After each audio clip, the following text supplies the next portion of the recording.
Hello दोस्तों, स्वागत है आपका अपने YouTube channel Rohit Goswami law classes में। आज हम आपको कराने वाले हैं LLB फर्स्ट ईयर, सेम है हमारा second. LLB first year, same है सेकंड, और एक्ट है हमारा यानी सब्जेक्ट है हमारा ज्यूरिस्प्रूडेंस, जिसे हम शॉर्ट में ज्यूरिस कहते हैं या हम इसे विधि शास्त्र भी बोलते हैं। विधि शास्त्र द्वितीय। अब से पहले मैं अपने YouTube चैनल पर काफ़ी लॉन्ग क्वेश्चन डाल चुका हूं और ये है हमारा very important long question. Very important long question जो पिछले लगातार कई सालों से हमारे एग्जामों में आ रहा है, उसके हिसाब से ये हमारा इंपॉर्टेंट क्वेश्चनों में से एक हो जाता है। तो देखते हैं अपने इस लॉन्ग क्वेश्चन को। तो हमारा लॉन्ग क्वेश्चन है, आधिपत्य के लिए न तो मानसिक इच्छा और न ही भौतिक अधिकार पर्याप्त हैं। आधिपत्य का आरंभ ही दोनों के योग से होता है तथा यह तब संभव हो जाता है जब या तो एक अथवा दोनों अदृश्य हो जाते हैं। समझाइए। ये था आधिपत्य वाला हमारा क्वेश्चन, या इसको विभिन्न विभिन्न यानी छोटे छोटे अति लघु और लघु क्वेश्चनों में भी पूछ सकता है। वो ऐसे पूछ सकता है, कब्जे की परिभाषा क्या है? कब्जे के आवश्यक तत्व कौन से हैं? कब्जे के प्रकार क्या या कितने कौन से हैं? यानी यहाँ पर ये कह सकता है कब्जे के प्रकार क्या हैं, कब्जे के प्रकार कितने हैं, कब्जे के कौन से प्रकार हैं। इस तरह से ये क्वेश्चन बन सकता है और यह क्वेश्चन हमारे लिए LLB सेकंड सेम ज्यूरिस्प्रूडेंस के लिए वेरी इंपॉर्टेंट है। इसके आने की अधिक ज़्यादा संभावना रहती है। यह वेरी शॉर्ट और लॉन्ग, ये तीनों फॉर्मेट में आ सकता है। ज़्यादा बात ना करते हुए हम अपने क्वेश्चन की तरफ चलते हैं। देखते हैं अपने क्वेश्चन को। सबसे पहले देखेंगे हम क्वेश्चन की परिभाषाएं। हमने इसको 3 जगह डिवाइड कर रखा है। सबसे पहले परिभाषाएं देखेंगे। कब्जे की परिभाषा क्या है? कब्जे के संबंध में विद्वानों ने अपने मत अलग अलग दिए हैं, अलग अलग परिभाषा द्वारा दिए हैं। मतलब जो विद्वान थे उन्होंने जो कब्जे की जो परिभाषा थी उसको अलग अलग अपने मत के अनुसार अपने अपने विचार अलग अलग व्यक्त करे हैं, जिसमें सामंड के मतानुसार यानी सामंड की जो परिभाषा थी, सामंड ने अपने जो परिभाषा में जो शब्द कहे हैं वो इस प्रकार हैं। सामंड क्या कहते हैं? किसी वस्तु और व्यक्ति के बीच जो निरंतर तथा वास्तविक संबंध रहता है उसे कब्जा कहते हैं। देखो, दोबारा देखो, वस्तु और व्यक्ति के बीच जो निरंतर यानी लगातार तथा वास्तविक यानी सत्यता संबंध रहता है उसे कब्जा कहते हैं। सपोज करो ये पेन है मेरे हाथ में, इस पेन पे पूरा अधिकार मेरा है और अगर ये मेरे पास है, मैं इसका उपयोग कर रहा हूँ और ये वास्तविक है और काफ़ी निरंतर मेरे ही अंडर में चल रही है, तो समझना ये मेरे कब्जे में है, इसमें मेरा कब्जा है। इसी प्रकार भूमि है जिस पे आप निरंतर काफ़ी वर्षों से रह रहे हो, आपके दादा परदादा के ज़माने से चली आ रही है, या आपने उसे अभी जल्दी में खरीदा है और उसके आप पे पूरे अधिकार हैं, तो उसे कब्जा कहते हैं। आगे देखते हैं। हेनरी मैन के मतानुसार किसी वस्तु को अपना समझकर अपने पास इस इच्छा से रखना कि उस पर व्यक्ति का भौतिक अधिकार है। सन हेनरी मैन कहते हैं कि जब हम किसी वस्तु को अपने पास रखते हैं और उसको इस आधार पर रखते हैं कि जो वस्तु हम रख रहे हैं उस पे हमारा उसे रखने का पूरा अधिकार है, तो उसको हम कब्जा कहते हैं। उसे भौतिक कब्जा यानी भौतिक अधिकार कहा जाता है। आगे चलते हैं। देखो, हमारे सामंड की हो गई, सर हेनरी मैन की हो गई है। अब देखते हैं लास्ट में है जकारिया। ये है जकारिया के मतानुसार, यानी जकारिया की जो परिभाषा है। कब्जा किसी व्यक्ति और वस्तु के बीच, यानी एक व्यक्ति है और एक वस्तु है। वस्तु में कुछ भी हो सकता है, जमीन जायदाद, घर मकान, पेन पेंसिल, कुछ भी हो सकता है। कब्जा किसी व्यक्ति और वस्तु के बीच ऐसा संबंध है जो यह दिखाता है कि वह व्यक्ति उस वस्तु को धारण किए रहने का इरादा रखता है। मतलब जो सामने वस्तु है या जो उसके पास वस्तु है उस पर उसका अधिकार है या वो उस पर अधिकार रख सकता है, उसके अंडर की ही चीजें, वो कब्जा कहलाता है। अब ये था कब्जे की परिभाषाएं। आपका जब एग्जाम हो, अगर आपसे केवल कब्जे की परिभाषा क्या है, अगर आपसे कब्जे की परिभाषा पूछे, ऐसे कहे कि कब्जे की परिभाषा क्या है, संक्षेप में बताओ या अपने शब्दों में बताओ, ऐसे, तो वहां पे आप 1 या 2 वहां पे अपनी डेफिनेशंस वहां पे लिख देना, ओनली 2।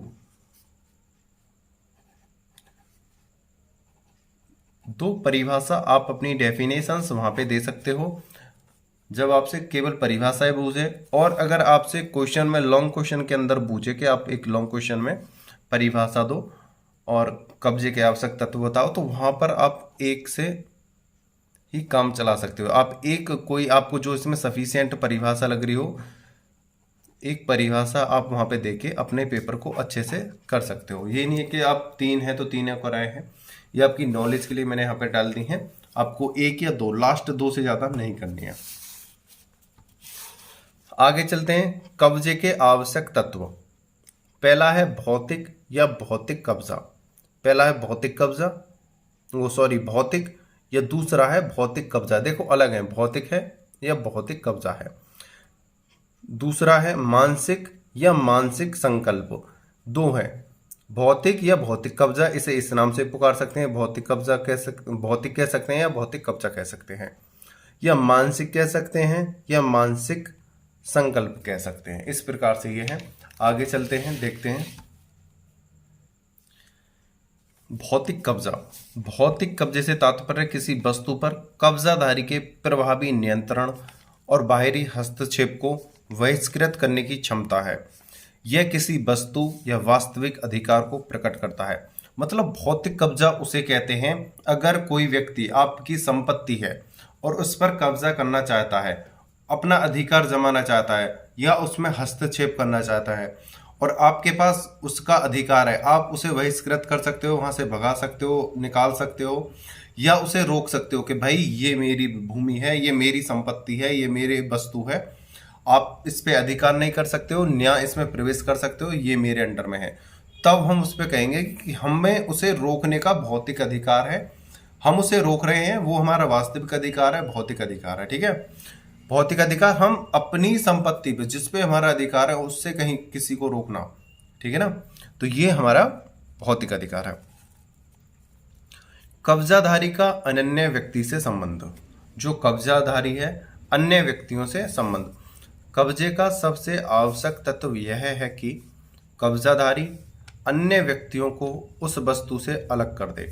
मतलब कब्जाधारी को आवश्यक तत्व है कि जो कब्जाधारी है, जो अन्य जो व्यक्ति हैं उसके कब्जे के आसपास हैं या उस पर कब्जा जमाना चाहते हैं, तो उसका इतना अधिकार होता है कि उन व्यक्तियों को उस कब्जे की वस्तु से, उस संपत्ति से उनको अलग कर दिया जाए। मानो आपकी कोई फसल बोप रही है, खेत है और वहां पे कोई फसल लगी हुई है, अमरूद लगे हैं या कोई गन्ने लगे हुए हैं या कोई बाग है आपका, आम लगे हुए हैं और वो आपके कब्जे में है, आपके अधिकार में है, और वहां पर कोई व्यक्ति उन्हें चोरी करने के आशय से या उन्हें नुकसान पहुंचाने के आशय से उसमें प्रवेश करता है या उन्हें अपने अधिकार में लेना चाहता है, तो आपको पूरा अधिकार है उसे सबसे पहले तो कब्जे वाली जमीन से बाहर करो और उसे वहां से बहिष्कृत करो कि भाई तुम यहां से निकलो, तुम्हारा कोई अधिकार नहीं है, इस भूमि पे मेरा अधिकार है, मेरी फसल है, मेरा बाग है, मैं इसे यहाँ पे आपको प्रवेश नहीं करने दूंगा। ये कब्जाधारी का अधिकार होता है, वो अन्य व्यक्ति को वहां पर प्रवेश नहीं करने देता है। एक बात मैं आपसे फिर बताना चाहता हूं, अब से पहले 1-2 वीडियो में पहले भी बता चुका हूं कि जो हमारी लॉ होती है, लॉ है, ये कहानियों पर आधारित नहीं है कि हमने कहानियां इसमें लिख दी, या हमने पेज पे आधारित नहीं है कि मैं तो 10 पेज करके आ रहा हूं या मैं 20 पेज फील करके आ रहा हूं या मैं 30 पेज फील करके आ रहा हूं। इस चीज पर डिपेंड नहीं करता है, डिपेंड करता है कि हम उन पेजों में, उस लॉन्ग क्वेश्चन में हम कितना मटेरियल लिख के आ रहे हैं, कितना राइट करके आ रहे हैं, ये सबसे चीज़ है, ये सबसे बड़ा इम्पोर्टेंट पार्ट होता है हमारे लिए। हम ये नहीं है कि हमने कितना भर दिया, ये भरने वाला सिस्टम 10th 12th में यूपी बोर्ड में ये चलता है, और बोर्डों में चलता है, बिहार बोर्ड, यूपी बोर्ड, हर बोर्ड में ऐसे चलता है, हर स्टडी में चलता है। लेकिन लॉ के अंदर सटीकता मांगी जाती है। इसमें तो सारा खेल भाई सटीकता का ही है। आप इसमें कहानी थोड़ी बना सकते हो, आप इसमें अपनी तरफ से थोड़ी कुछ कर सकते हो। अगर आप इसमें कहानी बनाओगे, अपनी तरफ से करोगे, तो फिर तो हम कानूनी नहीं बना देंगे, अपनी तरफ से कानूनी ना बना देंगे, एक अपनी किताब ही लिख देंगे। तो यहाँ पे हमें सटीक चीज़ों का समावेश करना है, इसमें सम्मिलित करना है, बिल्कुल सटीक। यहाँ पे इधर उधर की बातें नहीं लिखनी है। उसी चीज को देखते हुए मैंने एक चीज यहाँ पे दी है। ये जो क्वेश्चन है बहुत ज्यादा लेंथी होता है, इसलिए मैंने इसको लेंथी ना करते हुए आपके जो इम्पोर्टेंट चीजें हैं मैंने यहाँ पे दी हैं। भौतिक कब्जा, कब्जाधारी का अन्य व्यक्तियों से संबंध,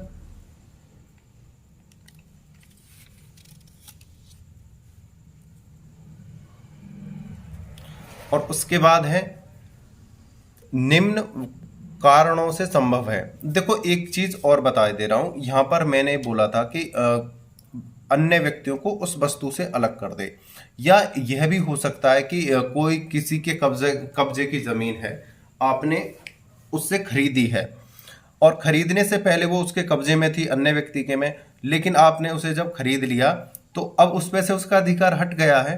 तो अब वो सोचता है कि ये मेरी भूमि है, मैंने इसे बेचा है, मैं इस पर भी अधिकार जमा सकता हूँ, या घूमने जा सकता हूँ, या मेरे कब्जे में थी, इन्होंने मुझसे ले ली है।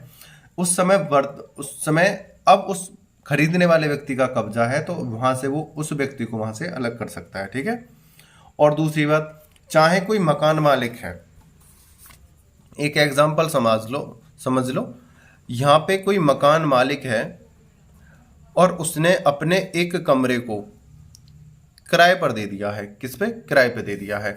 तो यहाँ पर जो इस व्यक्ति ने किराए पर कमरा लिया है, कमरा जो किराए पर लिया है, यहाँ पर अब जो मकान मालिक है, अब उसका अधिकार उस कमरे पर नहीं है जब तक और उसमें वो आकर रह रहा है। जो किराएदार है, अब उस पर किराएदार का अधिकार है, किराएदार का हक है। ये मकान मालिक को ही अपने कमरे में, मकान मालिक का जो कमरा था उसमें घुसने नहीं देगा। ये अब किराएदार का अधिकार है। ये कानून कहता है कि चाहे मकान बेशक मालिक का है, लेकिन प्रेजेंट टाइम में अब किराएदार उस मकान में रह रहा है, तो अब मकान मालिक उसमें घुस नहीं सकता है आपकी बिना मर्जी के। आप उसे उसके कमरे से बाहर निकालने के अधिकारी होते हो। यहाँ पर यही मत समझ लेना। इसमें देखो मैं क्या बोल रहा हूँ, एग्जाम्पल बहुत ज़्यादा हैं, काफ़ी एग्जाम्पल हैं। एक मैं एग्जाम्पल की वीडियो आपके लिए और लेके आऊँगा।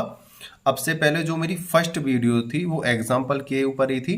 जब तक आप उस फर्स्ट वीडियो को नहीं देखोगे, एग्जाम्पल्स वाले को, उस पर लिखा हुआ है कब्जा ओनली, तो तब तक ये चीज़ें आपकी समझ में नहीं आने वाली हैं। और एक दूसरी वीडियो कब्जे से ही रिलेटेड मैं दूसरी वीडियो डालने वाला हूँ, जिससे आपके पूरे कॉन्सेप्ट ज्यूरी से कंप्लीट हो जाएगी। ठीक है। तो कब्जा ये नहीं है। अब सपोज करो आप कहीं कोई सामान लेने जा रहे हो मार्केट में आप जा रहे हो, आपने वहां पर टेम्पो जो है आपने किराए पर ले लिया। किराए पर क्या ले लिया? टेम्पो ले लिया कि भाई हमारा सामान ज़्यादा है, आप उसे ले जाओ। हालांकि ये टेम्पो मालिक का है, लेकिन जब आपने उसे किराए पर ले लिया है तो अब अधिकार उसका, आप टेम्पो पर आपका अधिकार हो गया। आप उसे अपने घर तक लाने के लिए उसे किसी भी तरीके से इस्तेमाल कर सकते हो जो कानूनी हो। तो यहाँ पर अधिकार कब्जे से बात इस प्रकार है। ठीक है, आगे चलते हैं। उसी चीज को देखते हुए मैंने ज़्यादा इसे लेंथी ना करते हुए मैंने इम्पोर्टेंट चीज़ों को यहाँ पर समावेश करा है। इम्पोर्टेंट चीज़ों को मैंने यहाँ पे डाला है। सबसे पहले कब्जाधारी, आप इन्हें इसी प्रकार लिखोगे ना भाई, आप थ्योरी कम लिखोगे और ऐसे अगर पॉइंट लिखोगे ना, आपके बहुत ज़्यादा नंबर आने वाले हैं, पॉइंटों पे बहुत नंबर मिलते हैं। निम्न कारणों से संभव है कब्जाधारी की व्यक्तिगत उपस्थिति, कब्जाधारी की भौतिक शक्ति, गोपनीयता, प्रथा, उचित दावों के प्रति सम्मान, मानसिक इच्छा। और अन्य वस्तु पर कब्जा। ये सारी चीजें हैं, इंपॉर्टेंट हैं। इन चीजों को आप रट लेना, याद कर लेना, समझ लेना अच्छी तरह से। अगर आप इस तरह से वहां पे हेडिंग्स लिखोगे, टॉपिक्स पॉइंट लिखोगे, आपके बहुत ज्यादा नंबर आने वाले हैं। आप उतना थ्योरी से नंबर नहीं ला सकते हो जितना इन पॉइंटों को लेकर वहां से नंबर ला सकते हो। आगे चलते हैं। कब्जाधारी का कब्जा की गई वस्तुओं से संबंध। कब्जाधारी का जो कब्जा की गई हुई वस्तुएं होती हैं उनसे क्या संबंध होता है, ये चीज देखते हैं, समझते हैं अच्छी तरह से। कब्जाधारी का कब्जा की गई वस्तु पर सीधा संबंध होता है। जो कब्जाधारी है यानी जो कब्जा करने वाला व्यक्ति है, यानी उस समय जो मालिक है, कब्जाधारी का कब्जा की गई वस्तु पर, मतलब मालिक ही तो हो गया। अगर किसी ने, अगर हम किराए पर रूम लिया है, उस समय तो उसने किराए पर रूम लेने के बाद वो उस किराए के रूम का मालिक हो गया ना भाई, उस समय जब उसने कब्जा ले लिया है। कब्जाधारी का कब्जा की गई वस्तु पर सीधा संबंध होता है, भले ही उस पर भौतिक नियंत्रण न हो। यानी ये क्या कह रहे हैं कि हम कहीं बाहर गए, हमने किसी से रूम लिया और रूम मकान मालिक ने हमें दे दिया। उस समय जो कब्जा है वो कब्जा हमारा है, उस मकान मालिक का नहीं है। चाहे इस पे क्या बोला है, वो भौतिक नियंत्रण ना हो, उस पर भौतिक नियंत्रण यानी वास्तविक नहीं हो, चाहे वो हमारा निजी ना हो, लेकिन हम उसे किराए पर लेने के बाद वो हमारा कब्जा हो जाता है, उसमें हम कब्जा अधिकारी हो जाते हैं। जैसे पालतू जानवरों या वस्तु को किसी अन्य के उपयोग करने पर या हक स्थान से एक स्थान से दूसरे स्थान पर जाने के बाद भी पूर्ण नियंत्रण होता है। ठीक है, उस प्रकार हम कब्जाधारी का कब्जा मानते हैं। अब एक बात सोचो, यहां पर एक एग्जाम्पल दे रखा है अध्यापक और पुस्तक। अध्यापक और पुस्तक की बात समझते हैं। एक व्यक्ति है, वो एक अध्यापक था। एक अध्यापक लाइब्रेरी में गया और लाइब्रेरी में से जाकर एक पुस्तक लेकर आता है पढ़ने के लिए, और उस पुस्तक को वो अपने घर पर ले आता है और उसका अध्ययन करता है। उस पुस्तक को जो अध्यापक अपने घर पर लेके आता है, उस पर अध्यापक का क्या है, कब्जा है, अधिकार है। लेकिन वो उस पर अधिकार तब तक है जब तक उसे पढ़ नहीं लेता है या अपने पास पढ़ाई के लिए रखता है। लेकिन जैसे ही उसकी पढ़ाई पूरी होती है या उसे वो अपने घर पे अगर ज्यादा टाइम तक रखता है तो उसे रख नहीं सकता है, क्योंकि वो एक सार्वजनिक संपत्ति है, लाइब्रेरी की है। उस पर अध्यापक पढ़ने का अधिकारी तो है, उसे ना तो किसी को बेच सकता है, ना उसमें से पेज फाड़ सकता है, ना ही उसे बेकार कर सकता है, ना ही उसे परमानेंटली अपने पास रख सकता है। पढ़ने तक उस पर उसका अधिकार है, 2-4 दिन, महीना, जितना उसे पढ़ना है वो पढ़ सकता है। लेकिन जो वास्तविक और जो भौतिक कब्जा है वो लाइब्रेरी वाले मालिक का ही होगा, या किसी व्यक्ति से अगर कोई उधार लेके किताब लेके आ रहा है उस मालिक का ही होगा। आप अपने दोस्तों से, हम अपने दोस्तों से काफी बार किताब, पेन, ये सब चीजें लेके आते हैं, हम अपने दोस्तों से लेकर आते हैं।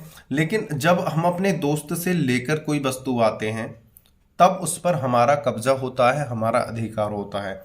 लेकिन वास्तविक कब्जा, वास्तविक अधिकार, जो रियल में जो भौतिक अधिकार है वो हमारे दोस्त का ही होता है, क्योंकि वो उसने प्योर असली वस्तु तो उसी की ही है, हमने तो वो उपयोग करने के लिए ली है। हमने जो उस पर जो हमारी जिम्मेदारियां जो बनती हैं वो अधिकार हमारा है कि उसे खो ना जाए, फट ना जाए, हमें वापस लौटानी है। ये हमारी जो जिम्मेदारियां जो उस पर बनती हैं, उसे उपयोग करने का, जो उसके घर से लाने के बाद जो अधिकार होता है वो हमारा है। ठीक है, आगे चलते हैं। उम्मीद करता हूं ये बात आपको अच्छे से समझ में आ गई होगी। अगर अब भी कोई डाउट है तो कमेंट करके बता दीजिएगा, मैं एक डाउट वीडियो भी बना दूंगा सभी के लिए।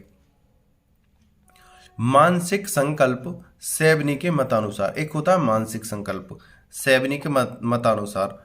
सेबनी अपनी परिभाषा में, अपने शब्दों में, अपने मत के अनुसार इस चीज को व्यक्त करते हैं। कानूनी दृष्टि से केवल वही व्यक्ति कब्जाधारी माना जाता है जो वस्तु का प्रयोग एक स्वामी की तरह करता है। यहां पर एक बात समझो, यहां पर क्या कह रहे हैं कि कानूनी दृष्टि से, यानी कानून की, यानी विधि और रूल के तरीके से, दृष्टि से, कानूनी दृष्टि से केवल वही व्यक्ति कब्जाधारी माना जाता है जो वस्तु का प्रयोग या उपभोग एक स्वामी की तरह करता है। सपोज करो हमने कोई कमरा किराए पर लिया, अभी मैंने एग्जांपल दिया था, हम उस कमरे के मालिक नहीं है, वास्तविक मालिक नहीं है, लेकिन जब तक हम उसका इस्तेमाल कर रहे हैं, उपभोग कर रहे हैं, हम उसके कब्जा अधिकारी हैं, हम उसके स्वामी हैं। हमारा मकान मालिक भी अगर आके हमसे ये कहे कि आप कमरे अपने घर में रूम में एंट्री करके हमसे उस पर अधिकार जमाना चाहे, तो मकान मालिक भी उस पर अपना अधिकार तब तक नहीं जमा सकता उस रूम पर, तब तक हम उसे खाली नहीं कर सकते हैं। तो उस पर किसका कब्जा है? स्वामी का, जो उसे उपयोग कर रहा है, उपभोग कर रहा है। जो अधिक श्रेष्ठ किसी अन्य व्यक्ति के हक को स्वीकार नहीं करता, उसके मतानुसार रोमन विधि में नौकर, दास आदि वस्तुओं पर अपना शारीरिक नियंत्रण तो रखते हैं, किंतु उनका ऐसा कब्जा मान्य नहीं कहा जा सकता। इसका कारण यह है कि वे वस्तु का प्रयोग स्वामी के रूप में नहीं करते, उसमें स्वामित्व संबंधी मानसिक कब्जे का अभाव रहता है। यहाँ पर क्या कहते हैं कि जब कोई व्यक्ति किसी के घर पर काम करने जाता है और वहां पर कोई अधिकार, अब सपोज करो हमने एग्जांपल ले लो एक, हम किसी के यहाँ पर ड्राइवर बन गए, ड्राइवर के लिए हमें उन्होंने रख लिया। अब उस समय वो जो मालिक है हमारा, उन्होंने हमको अपनी गाड़ी किराए वो ड्राइविंग के लिए दे दी कि इससे आप ड्राइविंग करो, मुझे ड्रॉप करके आओ और मुझे लेके आओ, पिकअप करो, है ना। अब वहां से जो हम उसे लेके आ रहे हैं, छोड़ के आ रहे हैं, हम उस गाड़ी को चला रहे हैं, भाई उस पर अधिकार तो हमारा है, उसे चलाने का अधिकार है। अब ये नहीं है कि मालिक ने जो हमें दी है, अब वो मालिक की जिम्मेदारी नहीं है कि वो मालिक का अधिकार नहीं है कि अब वो हमसे ले ले। ऐसा नहीं है कि जब तक हमारा मन है हम उसे नहीं देंगे। मालिक ने हमें अपने कार्य के लिए रखा है, उस वस्तु पर अधिकार तो दिया है चलाने का। कमरे की तरह यह अधिकार नहीं है कि जब तक आपका मन नहीं करेगा आप गाड़ी को नहीं दोगे। यहाँ पर मानसिक स्थिति से अधिकार चाहिए होता है, ठीक है ना। आगे चलते हैं,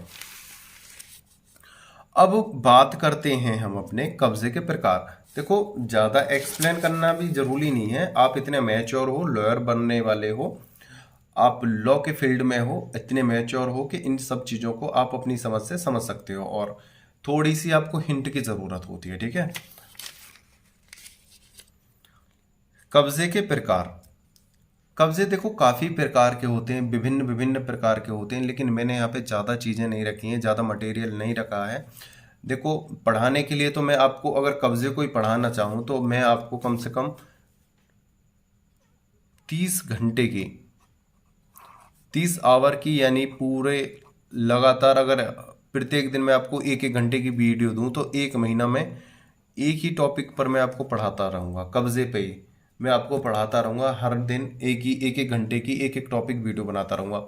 लेकिन हमें अपना एग्ज़ाम क्रैक करना है, पढ़ने के लिए तो हमारा बहुत सिलेबस है, बहुत एक्ट पढ़े हैं, लेकिन उन चीज़ों को हम अपने एग्ज़ाम क्रैक करने के बाद उनको जब एक्सप्लेन करेंगे, उस पर जब ज़्यादा कमेंट करेंगे कि हाँ हमें क्या पढ़ना है, क्या नहीं पढ़ना है, कैसे पढ़ना है, कितना पढ़ना है। अब इस समय सिर्फ हमारी जो ध्यान है वो सिर्फ हमारा एग्ज़ाम की तरफ है। एग्ज़ाम में किस तरह से, एग्ज़ाम में किस तरह से अच्छे नंबर लेके आए जाए, एग्ज़ाम को किस तरह से अच्छे नंबरों से क्रैक करा जाए, हमारा इस समय फोकस सिर्फ इसी चीज़ पे है। पढ़ने के लिए, नॉलेज के लिए स्पेशल ऐसी बेहतरीन बेहतरीन क्लास लेके आया करूँगा, आपका मन भी खुश हो जाएगा। और जिन बच्चों का पढ़ने का मन भी नहीं करता है ना, इंटरेस्ट के साथ पढ़ा करेंगे आप, देखना, बिलीव रखना इस बात का। आगे चलते हैं, अब हमें सिर्फ अपना क्या देखना है, एग्जाम क्रैक करना, हमें अपनी घंटों का, मिनटों का, इन सब चीज़ों का ध्यान रखना। और अगर मैं इसमें 10 पेज आपको दे दूँ ना, आप कंफ्यूज हो जाओगे, यार क्या क्या करें, क्या नहीं करें, अब ये छोड़ें, ये नहीं छोड़ें, क्या करें, तो उससे कन्फ्यूजन होगा। लेकिन अब मैं आपको इतना मटेरियल दे रहा हूँ कि आप इसमें से ये चीज़ें करके आओ, आप अपना एग्जाम दे सकते हो। मेरा मकसद आपको भटकाना नहीं है कि देने को तो मैं आपको 10-20 पेज भी दे सकता हूँ, नहीं, हमें कितना देना है, कितना लिखना है, क्या करना है, वो सारी चीज़ मैं आपको दे रहा हूँ, ठीक है। कब्जे के प्रकार जितने मैं दे रहा हूँ यही सफिशियंट रहेंगे, हालांकि कब्जे के प्रकार तो कम से कम 20 हैं, उससे कोई बात नहीं है ना। तात्कालिक और मध्यवर्ती कब्जा, देखो एक तो होता है तात्कालिक और एक होता है मध्यवर्ती कब्जा। ऐसा कब्जा जो व्यक्ति स्वयं व्यक्तिगत रूप से सीधे प्राप्त करता है, तात्कालिक कब्जा कहलाता है। जो व्यक्ति सीधा, मतलब किसी से कब्जा प्राप्त करता है उसे तात्कालिक कब्जा कहा जाता है। परंतु ऐसा कब्जा जो किसी दूसरे व्यक्ति के माध्यम से प्राप्त होता है मध्यवर्ती कब्जा कहलाता है। यानी कि आप किसी से कोई वस्तु मांग रहे हो, आप सपोज करो, एक एग्जांपल ले रहा हूं मैं, कोई सटीकता नहीं दे रहा हूं, एक एग्जांपल लो। आप अपने दोस्त से किताब लेके आए, आपके दोस्त ने आपको किताब दे दी, आपने क्या करा, वो है एक तात्कालिक कब्जा यानी सीधा कब्जा है, आपके अधिकार में आ गई वो वस्तु यानी किताब। अब वो ही किताब अब आपका दोस्त ले जाए यानी तीसरा दोस्त, मतलब आपका कोई ए, देखो ऐसे समझो, ए और बी क्या है, दोस्त है आपस में। ए ने किताब दी बी को पढ़ने के लिए, तो इस पर बी का अधिकार हो गया। अब बी का एक दोस्त और था सी, बी ने सी को ये किताब दे दी, तो ये मध्यवर्ती कब्जा हो गया। ठीक है, यहां पर कब्जा हुआ, ये इसका है ना, बीच में ऐसे कब्जा हो गया मध्यवर्ती। ये चीज दो के द्वारा पहुंची यानी मध्यवर्ती कब्जा हो गया है कि भाई यार मैंने उसे दे दिया और वो यूज कर लेगा, तो मध्यवर्ती कब्जा हो गया। और तात्कालिक यानी सीधा कब्जा, ये एक एग्जाम्पल के तौर पे दे रहा हूं, इसी के ऊपर हम काफी एग्जाम्पल और दे सकते हैं, लेकिन उससे कोई बेनिफिट नहीं होने वाला है, टाइम ज्यादा हो जाएगा, बोरिंग हो जाती है वीडियो, फिर उससे फिर अच्छा नहीं लगता है। ऐसा कब्जा जो व्यक्ति स्वयं व्यक्तिगत रूप से सीधे प्राप्त करता है तात्कालिक कब्जा कहलाता है। परंतु ऐसा कब्जा जो किसी दूसरे व्यक्ति के माध्यम से प्राप्त होता है मध्यवर्ती कब्जा कहलाता है। आगे चलते हैं, मूर्त एवं अमूर्त कब्जा। जब कब्जा भौतिक वस्तुओं पर होता है तो अमूर्त कब्जा कहलाता है, जैसे भूमि, घर, फोन, टीवी, बाइक, यानी जिनको हम देख सकते हैं, ले सकते हैं ना, इन वो चीजें जो वास्तविक होती हैं वो मूर्त कब्जा होती हैं। कैसी होती हैं, मूर्त, अमूर्त कब्जा कहलाती हैं, सॉरी, कैसे कब्जा कहलाती हैं, अमूर्त कब्जा। इसके विपरीत देखते हैं, किसी अधिकार पर कब्जा अमूर्त कब्जा कहलाता है, जैसे कॉपीराइट, मार्गाधिकार, ये सब क्या है, ये हैं हमारे अमूर्त कब्जे। सॉरी, यहां पर एक मिस्टेक हो गई है छोटी सी, यहां पर तो है मूर्त कब्जा, ठीक है, ये यहां पे भी अमूर्त कर दिया था मैं, सॉरी, और ये है अमूर्त। देखो अपनी कमी को हम ही खुद पकड़ सकते हैं, कोई दूसरा नहीं पकड़ेगा। जब कब्जा भौतिक वस्तुओं पर होता है तो मूर्त कब्जा कहलाता है, जैसे भूमि, घर, फोन, टीवी, बाइक इत्यादि। जब किसी अधिकार पर कब्जा अमूर्त कब्जा कहलाता है, जैसे कॉपीराइट, मार्गाधिकार इत्यादि, ये अमूर्त कब्जे कहलाते हैं। ठीक है, आगे, कब्जा वैसे मूर्त ही होता है, अमूर्त कब्जा तो नाम मात्र या न्यूनता प्रकट करता है। मतलब हमेशा जो कब्जा होता है वो जो मूर्ति होता है, अमूर्त तो एक प्रकट करने के लिए, नाम मात्र के लिए, यानी नाम देने के लिए हो जाता है। वैसे अमूर्त नाम की कोई चीज नहीं होती है, कब्जा तो मूर्ति होता है, यानी निश्चित होता है, अनिश्चित कुछ नहीं होता है, पूर्ण रूप से होता है, अपूर्ण कुछ नहीं होता है। आगे देखते हैं, तथ्यता और विधिता कब्जा। जहां एक व्यक्ति किसी एक वस्तु पर शारीरिक नियंत्रण रखता है तो वस्तु पर उसका तथ्यता या वास्तविक कब्जा माना जाता है। एक बार और समझ लो, जहां एक व्यक्ति किसी एक वस्तु पर शारीरिक नियंत्रण रखता है तो वस्तु पर उसका तथ्यता या वास्तविक कब्जा माना जाता है। किसान द्वारा खेत किराए पर देना एक एग्जाम्पल है, इसको देख लेना, तथ्यता या विधिता कब्जा। सपोज करो एक किसान है, किसान पर कोई भूमि है, यानी 10 बीघा ले लो। अब इसने इसको लगान पर दे दिया, किस पर, लगान पर दे दिया किसी दूसरे पक्ष को, मजदूर को। एक मजदूर था, गरीब परिवार का था, उसने उसको बोला कि सर मुझे तो आपकी भूमि लगान पे चाहिए, मेरा रोजी रोटी चल जाएगी, मैं इसमें लगा रहूंगा, मुझे थोड़ा रोजगार मिल जाएगा। किसान ने अपनी भूमि इनको दे दी। ठीक है, अब यहां पर जो अधिकार, इस जो भूमि है यानी जो खेत है, खेत पर अब अधिकार किसका है, इस समय अधिकार किसका है, इस मजदूर का है, और वास्तविक अधिकार किसका है, इस किसान का है। और जिस समय तक के लिए ये इन्होंने लगान पर ली है तब तक ये जो मजदूर है ये इस पे जो लगान पे जिसने वस्तु ली है, वो भूमि ली है, ये इसका मालिक है। और ये क्या है तो वास्तविक मालिक, लेकिन तब तक नहीं है जब तक इसने इसे लगान पर दिया हुआ है। यही चीज यहां पर कही गई है। और इसका जो अधिकार है यहां पर किसका है? मजदूर का तो शारीरिक है, शारीरिक अधिकार है। कौन सा है? शारीरिक अधिकार है। और जो वास्तविक अधिकार है वो किसान का ही है भाई। वो तो आपका जो श्रम पूरा हो जाएगा, एक वर्ष, 2 वर्ष, 3 माह, 4 माह, तब आपका जो शारीरिक कार्य था यानी जो समय का खेल था, जैसे खत्म हुआ वो आपका कब्जा खत्म और ये किसान पर चला जाएगा। आप पे शारीरिक अधिकार है, वो वास्तविक अधिकार है। ये चीज यहाँ पे कही गई है।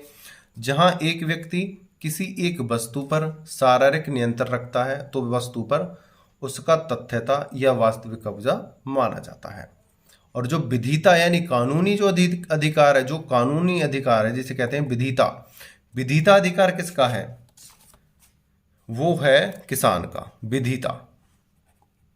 और जो तथ्यता है वो मजदूर का है। ठीक है, ये है। उम्मीद करता हूं यह क्वेश्चन आपको अच्छे से समझ में आया होगा। और एक बात मैं आपसे कहना चाहता हूं, इस क्वेश्चन को अगर मैं करना चाहूं तो आपको 10 से 20 पेज में आपको और दे सकता हूं, लेकिन उससे फायदा कुछ नहीं निकलने वाला है। हमें अपने एग्जाम्स के अकॉर्डिंग प्रिपरेशन करनी है। अगर हमें नॉलेज बेस पर अगर हम स्टडी जब करेंगे तो उसके लिए मैं अभी एग्जाम्स के इन वीडियो को अपलोड करने के बाद आपकी प्रॉपर बेस पर क्लासेस चलाने वाला हूं। उसमें आपको प्रॉपर चीजें, सभी चीजें समझाई जाएंगी यानी। और आपसे मैं एक बात कहना चाहता हूं, अगर आपने अभी तक हमारे यूट्यूब चैनल को लाइक शेयर सब्सक्राइब नहीं किया है, बेल आइकन घंटी को नहीं दबाया है तो दबा लो, क्योंकि आपको यहाँ पर फर्स्ट सेम से लेकर 6th सेम तक की आपकी पूरी प्रिपरेशन कराई जाएगी और लॉ से रिलेटेड हर प्रत्येक जानकारी दी जाएगी और प्रत्येक क्लास की सेमेस्टर वाइज क्लासेस दी जाएंगी। एपी और पीसीएस जे का भी मटेरियल यहाँ पे दिया जाएगा। ये अब है एग्जाम मटेरियल दिया जा रहा है, एग्जाम आने वाले हैं उस पर्पज से। उसके बाद आपकी एक्स्ट्रा क्लासेस भी चलेंगी। वीडियो को अंत तक देखने के लिए धन्यवाद। टेक केयर, बाय बाय, जय हिंद, जय भारत।